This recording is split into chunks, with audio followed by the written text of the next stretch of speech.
today's flute tip is on your left hand.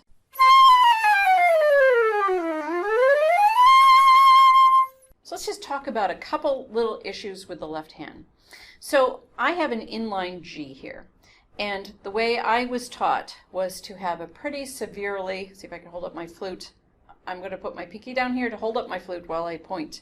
I have a severely bent wrist here. So my teacher said, make it almost straight up and down. If I do that, then that means my fingers curve on the keys. Today, the idea is to have more of the offset G. So most flutes have an offset G. And so if you have an offset G, your wrist is going to be a little straighter. But the main thing that you want to keep in mind, whether you have offset G, half offset G, or inline G, is to make sure that the pad of your finger is covering the keys. So many students come to me with their wrist completely like this, and with their closed hole flutes, all they're doing is playing this. So this pinky is down here most of the time. It comes whacking up here and then back down. And that you're only playing on the very tip of the key. And of course, if you have the open hole, that wouldn't cover it at all. So you need to see, how much do you need to bend that wrist in order for me to cover that key? And if you have, again, offset G, you do not have to bend your wrist quite that much. I think today's ideas are that for better wrist health, you don't want to bend it quite this much, hence the offset G being more popular. You also want to make sure that this pinky, your A-flat pinky, is sitting on top of the key.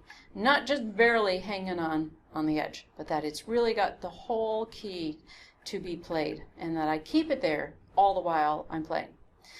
Let's talk about your thumb. So the thumb needs to be played straight up and down, almost on the side. I play with it like this, and I can still roll back and forth between the B and the B-flat keys.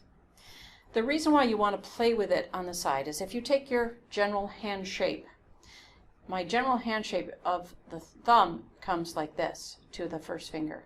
That's on its side. I would have to actually bend my hand in a weird position if I wanted to play with the flat part of my thumb, and many students do. They take their thumb and they play with it like this. That's very hard on your hand, very difficult on your hand. If you say, well, my thumb to my fingers, I'm just going to put my thumb off and just bring it in. Wherever it falls, that's where it falls. I just do that. That's the most comfortable, most natural way to put my thumb, and I move back and forth.